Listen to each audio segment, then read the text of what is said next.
나폴레옹의 명언 가운데 이런 게 있다고 합니다. 약속을 지키는 가장 좋은 방법은 약속을 하지 않는 것이다. 여러분 그럴듯하지 않아요? 그러니까 얼마나 약속이 잘 지켜지지 않으면 또 얼마나 약속 지키는 게 어려우면 이런 말을 했겠어요. 오늘 우리가 하나님 말씀을 보면 아브라함에게 하신 그 하나님의 약속의 말씀을 통해서 하나님은 과연 우리에게 어떤 분이신지, 그리고 우리는 하나님의 약속 앞에서 어떻게 반응을 해야 될지에 관해 말씀하고 있어요. 오늘 하나님께서 아브라함에게 하셨던 이 약속의 말씀을 통해서 우리에게 늘 신실하신 하나님을 우리가 신뢰할 수가 있고 더 굳건한 믿음을 가질 수 있는 오늘 이 시간이 다 될 수 있기를 바랍니다. 하나님께서 아브라함에게 너의 고향과 친척과 아버지의 집을 떠나 가나안 땅으로 가라 말씀하셨어요. 그러면서 내가 너로 큰 민족을 이루고 내게 복을 주어 내 이름을 창대케 하리라 말씀하셨습니다. 우여곡절 끝에 아브라함이 가나안 땅에 이제 정착을 막 했는데 큰 민족을 이루게 해주시겠다는 그 하나님의 약속에도 불구하고 성경을 보니까 아브라함에게 자녀가 없었다는 거예요.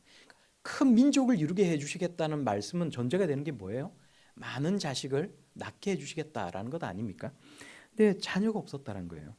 하나님께서 가라고 하신 가나안 땅에서 아브라함은 이 당시의 삶을 우리가 성경을 찬찬히 읽어보면 여전히 뿌리 내리지 못하고 있는 모습을 볼 수가 있습니다. 이제 막 정착하기 시작하는 모습을 가지고 있다는 거예요. 오히려 노략질 당하고 노예로 잡혀갔던 조카 롯을 구해서 데려오기 위해 피비린내 나는 싸움을 해야 됐어요. 오늘 우리가 보신 이 성경 본문 말씀 앞부분을 보면 이제 그런 얘기가 나옵니다.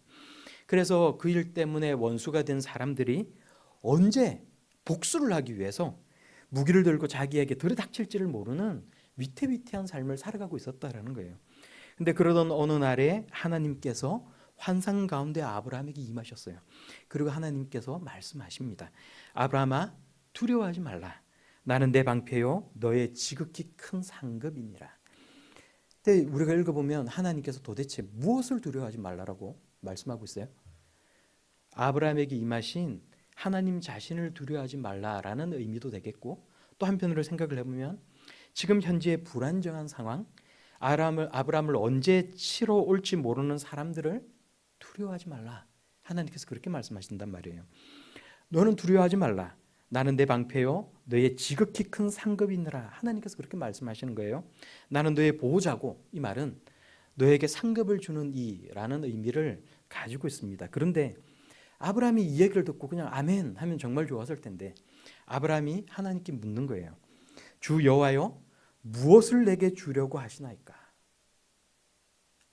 하나님 도대체 저한테 무엇을 주기를 원하십니까? 나는 자식이 없사오니 나의 상속자는 이 다메섹 사람 엘리에셀이니라. 이렇게 말하는 데는 이유가 있어요. 아까도 말씀드렸던 것처럼 하나님께서 아브라함에게 하신 말씀이 큰 민족을 이루어 주겠노라고 말씀하셨고, 그리고는 시간이 많이 흘러갔다는 것입니다. 하나님의 이 약속의 말씀이 성취가 되려면 지금쯤은 이미 많은 자녀들을 낳아서 기르고 있어야만 아브라함이 이 말을 들었을 때 하나님 아멘 하고 대답을 할 수 있는 것인데 상황이 그렇지 못한 거예요. 그래서 아브라함이 불평 섞인 말을 합니다. 현실이 지금 이런데 제가 볼 때는 제 종인 다메섹 사람 엘리에셀이 제 재산을 상속받게 하는 것이 낫지 않습니까? 그래서 제가 죽으면 그 엘리에셀이 제 상속자가 되어서 제 장사도 지내게 하고, 제가 만약에 제 아내보다 먼저 죽게 되면 제 아내를 이 엘리에셀이 종이 상속자가 되어서 부양할 수 있도록 하는 게 훨씬 더 나은 것 아닙니까? 하나님 이렇게 이야기를 하고 있다는 거예요. 이 말은 한편으로 생각을 해보면 하나님이 왜 약속을 지키지 않으십니까? 왜 아직도 하나님의 약속이 지체되고 있습니까? 이루어지지 않습니까? 이런 의미를 담고 있는 거예요. 그래서 하나님, 제 종인 엘리에셀이 제 상속자가 되는 게 훨씬 낫습니다. 말을 하고 있다는 것입니다. 그런데 이 말을 듣고는 하나님께서 뭐라고 하세요? 아니라고 하시는 거예요. 네 몸에서 날 자가 있다고 말씀하십니다. 그리고 그 아이가 상속자가 될 거라고 말씀하시는 거예요. 기다리라고 말씀하고 있어요. 그리고 하나님께서 어떻게 하시는 겁니까? 아브라함을 이끌고 밖으로 나가서 말씀하시는 거예요. 하늘을 우러러 무뼈를 셀 수 있나 보라. 내 자손이 이와 같으리라. 그런데 우리는 또 한편으로 보면, 생각을 해보면 그리고도 몇십 년의 시간이 흘러가도록 아브라함과 아브라함 아내 사레 사이에는 자식이 없었다는 것을 알고 있어요. 시간이 한정없이 흐르고 약속은 성취될 기미가 도대체 없는 것입니다. 생각을 해보면 때로는 우리도 이런 아브라함의 심정으로 하나님의 응답을 기다릴 때가 종종 있어요. 성경은 하나님이 자기를 찾는 자들에게 상 주시는 분이라고 우리들에게 들려주고 있는데, 그런데 우리 하나님의 은혜와 도우심을 우리가 늘 구하면서 하나님 도와주세요라고 기도하고 있지만 그런 기다림의 시간이 너무나도 길게 느껴질 때가 있다는 것입니다. 당장 필요한 삶의 문제들 앞에서 우리는 늘 조바심이 나요. 특히 빨리 해결되지 않고 이렇게 뭔가가 지체되고 있으면 더 힘든 문제들이 우리의 삶 가운데는 많이 있습니다. 아브라함이 가지고 있었던 현실적인 문제들은 뭐예요? 오늘 우리가 성경을 통해서 쭉 여러분 보시면서 아브라함에게 있는 문제가 뭘까 생각하면서 성경을 읽어보면 안전의 문제가 있어요. 언제 원수들이 자기들에게 무기를 들고 자기를 죽이러 올지는 몰라요. 대인관계 문제가 있어요. 사람들하고는 늘 좋은 관계만에 그런 좋은 관계 속에만 있는 게 아니라는 거예요. 또 이제 사례와 함께 나이가 들어가면서 갖게 되는 건강상의 문제도 있어요. 나이가 들면 이제 일어날 때도 나도 모르게 아구구 소리 나오잖아요. 뺏어 뚜두둑 소리 나고, 가까이 있는 뭐 책 보려고 신문 보려고 하면 가까이 있는 글자도 잘 안 보이고, 여러분 그렇지 않습니까? 나이가 들면 자꾸 건강에 관해서 생각을 할 수밖에 없다는 것입니다.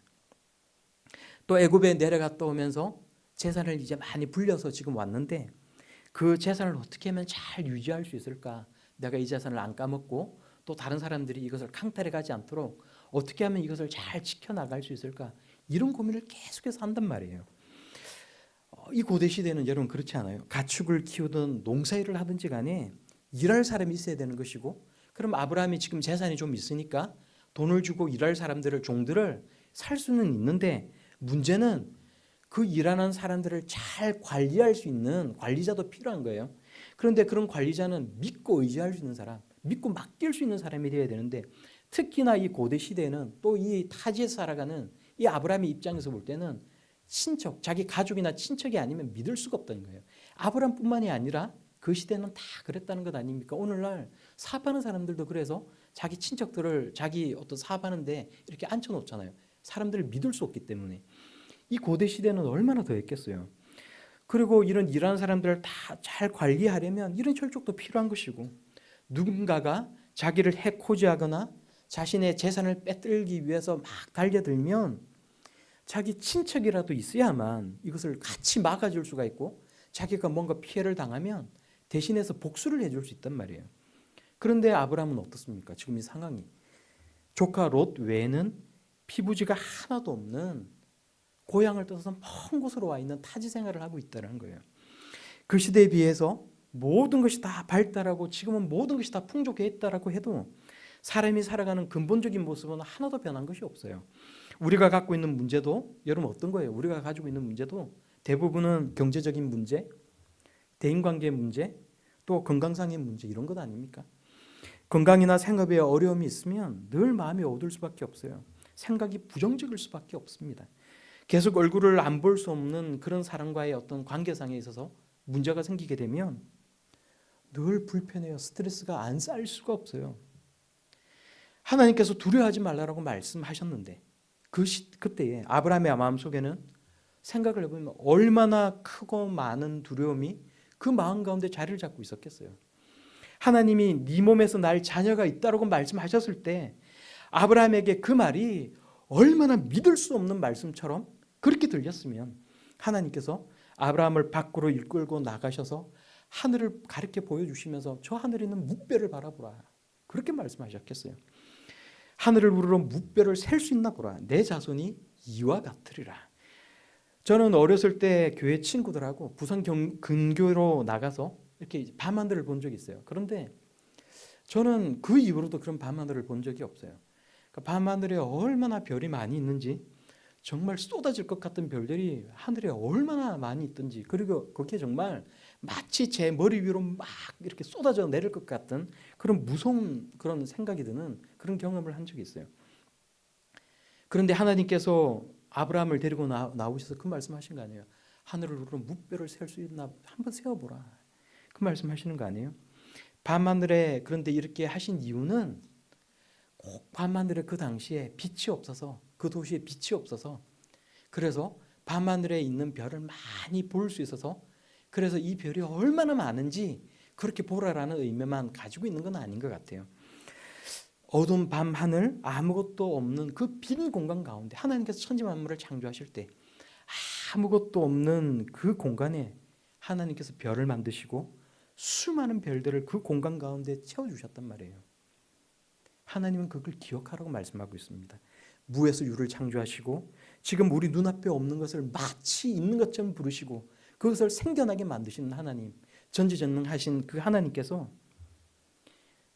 우리가 생각할 때 그 불가능한 것을 실현시킬 수 있더라고, 나는 가능케 할 수 있노라고 하나님께서 그 별을 통해 말씀하고 있다는 것입니다. 비어있는 밤하늘에 별들을 채워놓으신 하나님께서 아브라함에게 말씀하시는 거예요. 하늘을 우러러 뭇별을 셀 수 있나 보라. 내 자손은 이와 같으리라. 어쩌면 우리는 이 아브라함의 오늘 이 이야기를 보면서 우리 마음에는 그런 생각이 들 수 있을지도 모르겠어요. 아니, 저 약속은 아브라함에게만 하신 약속이 아닐까? 이 약속이 어떻게 우리의 삶 가운데 적용될 수 있지? 아브라함에게 하신 말씀인데 라고 생각을 하면 두 가지를 생각해 볼 수 있는 것 같아요. 첫째는 하나님께서 여자의 후손 예수 그리스도를 통해 우리가 아브라함의 자녀 되는 것이 이 하나님의 말씀의 약속에 터잡고 있다는 거예요. 굉장히 중요한 말씀이에요. 그런데 이것도 중요하지만 그러나 오늘은 사실 이것보다 더 중요한 얘기가 있어요.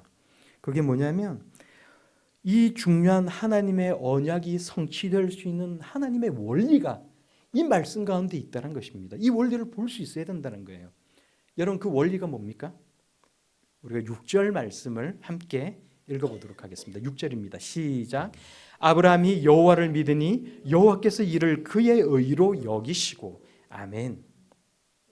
아브라함이 여호와를 믿으니 여호와께서 이를 그의 의로 여기시고. 바랄 수 없고 믿을 수 없는 상황과 그 여건 속에서 하나님이 아브라함의 말씀을 믿었다는 것 아닙니까? 도무지 이루어질 수 없는, 도대체 믿을 수 없는 그 얘기를 하나님께서 말씀하셨을 때 아브라함이 믿었다라는 거예요. 그렇게 이렇게 믿었으면 그냥 끝이 나고 변화가 일어나고 역전이 일어나면서 뭔가가 성취가 이루어져야 되는데 아브라함에게 주시는 이 약속은 한편으로 또 생각을 해보면 허망하게 시간이 흘러가도록 도무지 성취될 기미가 보이지 않았다는 것입니다. 오늘 우리가 이 뒷부분으로 성경 본문 말씀 뒷부분으로 가면 상황이 어때요? 갈수록 좋아집니까? 상황이 갈수록 더 안 좋아져요. 아브라함과 아내 사레는 갈수록 더 나이가 많아져서 이제 노년이 되어가고 아브라함의 아내 사레는 경수가 끊어지고 맙니다.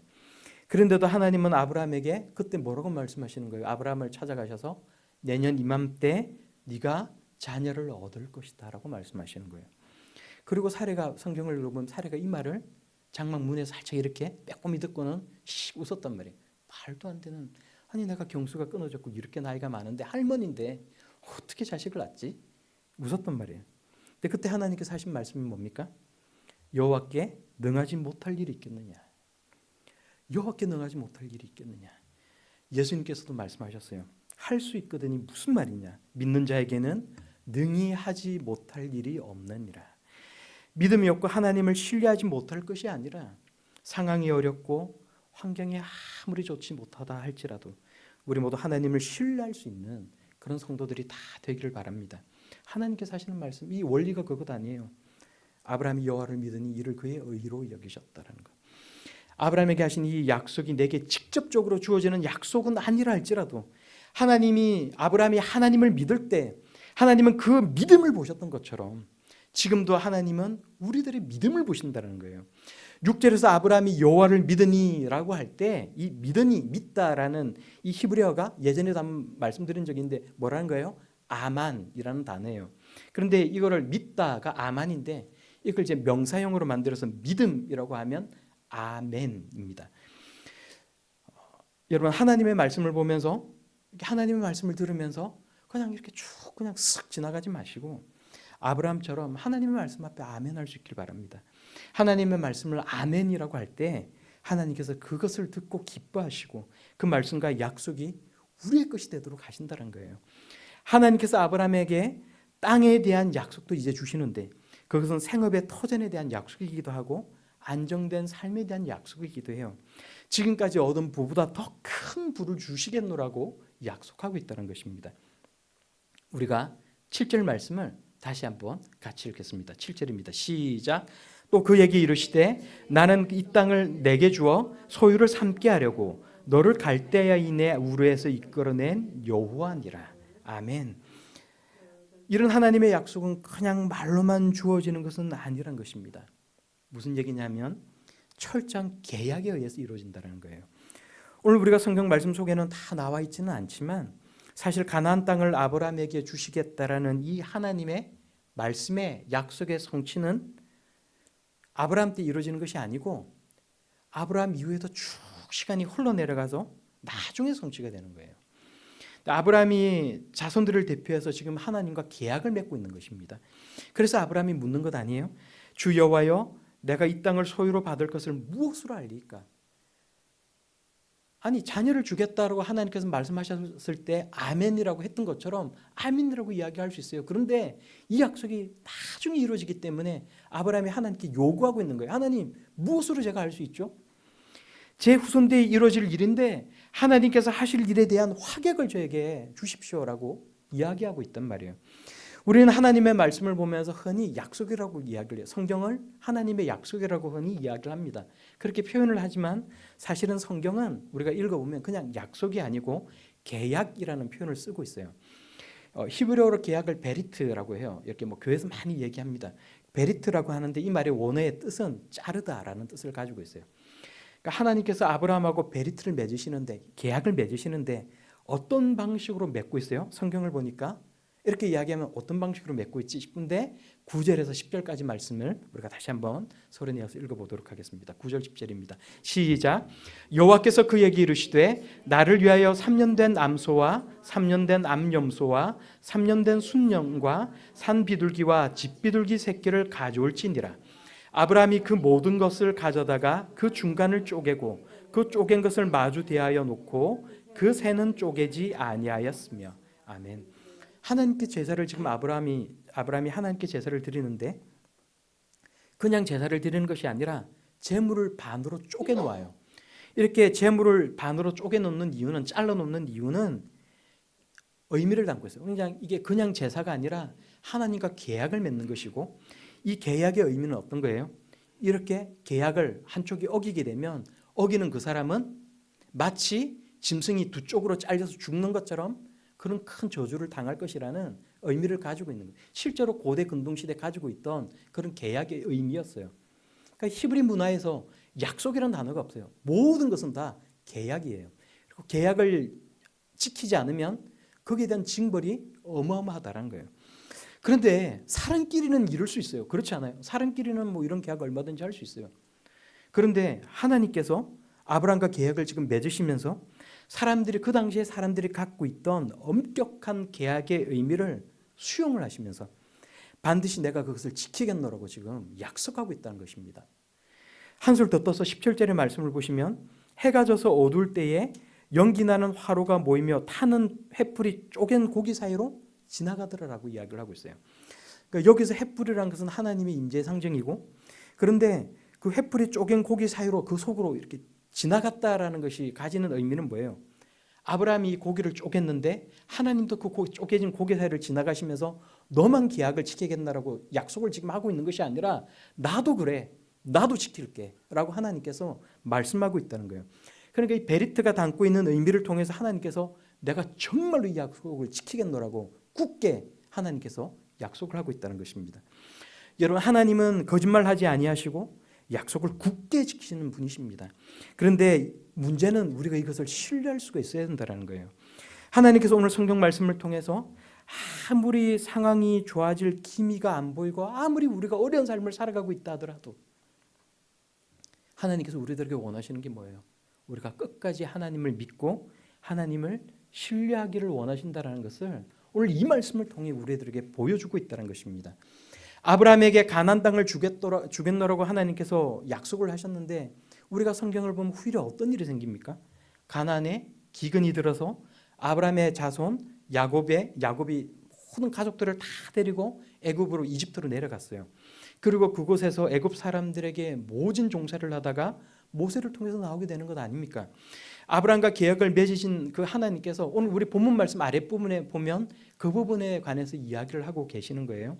가나안 땅을 내가 너에게 줄 건데, 네 자손들에게 줄 건데, 정해진 시간이 되기 전까지 아브라함의 자손들은 이방인의 땅에서 400년 동안 객이되어서 살다가 그곳에서 모든 괴롭힘을 당할 것이다. 아니 무슨 이런 약속이 있지? 아브라함을 분명히 하나님께서 축복하고 계시는 거잖아요. 그런데 하나님께서 아브라함에게 축복을 하실 때는 축복만 있는 게 아니라는 거예요. 아브라함이 다 파악할 수 없고 헤아릴 수 없는 그런 이야기들이 그 가운데 다 들어있다는 것입니다. 그런데 이 말씀에는 그냥 그 시간이 괴롭힘만을 당하고 고생만을 하는 시간이 아니라 큰 재물을 얻고 나오기 위한 시간이라고 말씀하고 있는 거예요. 고난에는 우리가 알지 못하는 유익한 이유가 있다고 말씀하시는 거예요.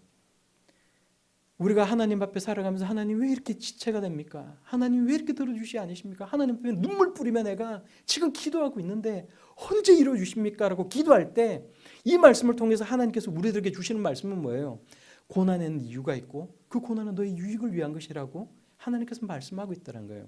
하나님의 정한 때가 되면 하나님께서 주고자 하는 그 축복이 우리들에게 임할 것인데, 그러나 그전에는 우리가 다 헤아려 알 수 없는 것들이 우리에게 있는데, 그런 것들이 있을 때 하나님 믿을 수 없습니다라고 돌아서지 말고, 내가 다 알 수 없는 그런 이유가 있구나, 준비된 축복이 있구나, 하나님이 정해진 시간이 있구나, 우리에게 그것을 믿고 하나님을 신뢰하라고 말씀하고 있다는 것입니다. 약속이 성취되는 하나님의 때와 하나님의 시간이 있다라고 우리에게 말씀하고 있다는 거예요. 지금 우리가 가지고 있는 고민거리, 지금 우리가 가지고 있는 고통의 문제는 여러분 어떤 것들이 있어요? 여러분이 가지고 있는 여러분의 고통의 문제는 어떤 것들이 있어요? 경제적인 문제를 가지고 사람들하고 이야기하다 보면 이제 소위 사회에서 굉장히 똑똑하다는 사람들이 쓴 그런 글들을 보면 이렇게 이야기하는 사람들이 있어요. 과거에 옛날에 농사 짓고 목축업을 하면서 살아가던 그 시대에는 하나님이 뭔가 할 수 있었지. 자연에 의지하고 살아가던 그런 시대니까 하나님께서 그 자연을 통해서 얼마든지 축복도 줄 수 있고 했지만, 지금은 자본주의 시대 아니야. 자본주의 시대는 어떤 시대예요?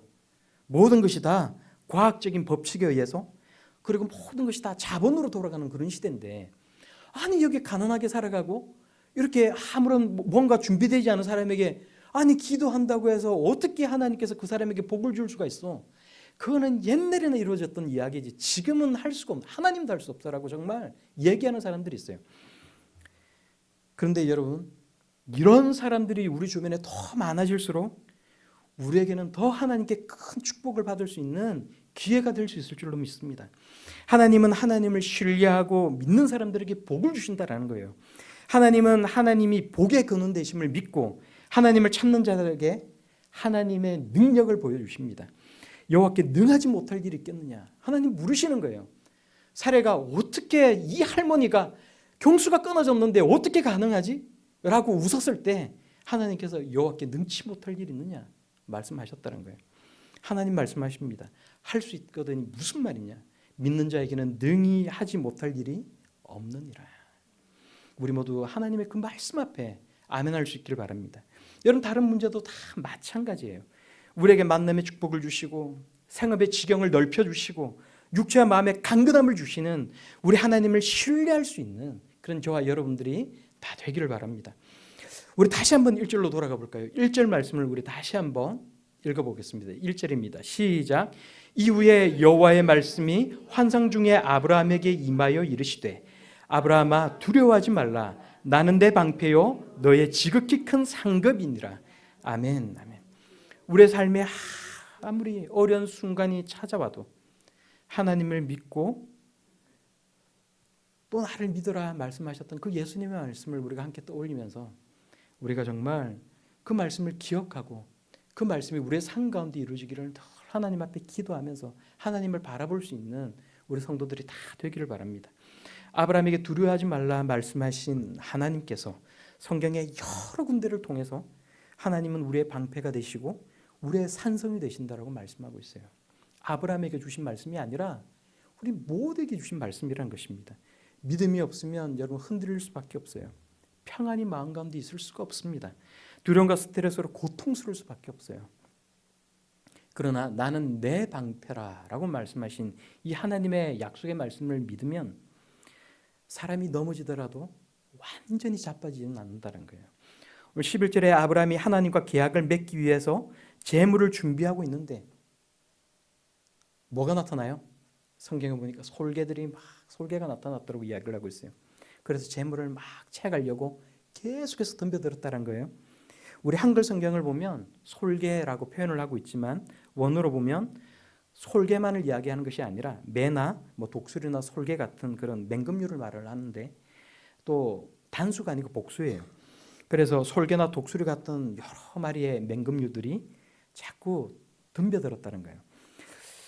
생각을 해보면 우리도 하나님을 믿고 뭔가 내가 하나님을 그래도 믿고 의지해야지, 하나님을 신뢰해야지, 내가 그래도 믿음 생활 잘해야지 이런 생각을 하고 있으면 하나님 앞에 우리 믿음이 바로 서는 것을 방해하는 그런 것들이 우리 삶 가운데 얼마나 많은지 몰라요. 재물의 독수리, 불신의 맹금류가 마치 사체를 뜯어 먹으려고 내려왔던 것처럼 우리의 마음 가운데도 계속해서 침투해온단 말이에요. 우리를 공격한단 말이에요. 아브라함처럼 쫓아내지 않으면 우리의 마음을 채가고 믿음의 구멍을 뚫어놓고 우리의 하나님을 향한 신뢰를 오염시킨다는 것입니다. 여러분, 우리의 마음을 잘 지키고 믿음을 잘 지켜나갈 수 있는 그런 저와 여러분들이 다 되기를 바랍니다. 1절에 너의 지극히 큰 상급이니라 라고 이야기를 했어요. 이 말은 하나님 자체가 우리에게 상급이 되신다라는 의미도 가지고 있지만 원어로 보면 두 가지가 다 가능해요. 그러니까 영어는 뭐뭐시다 이런 이제 영어로 이야기한 비동사 이게 없어요. 그래서 이게 이제 두 가지로 다 번역이 가능합니다.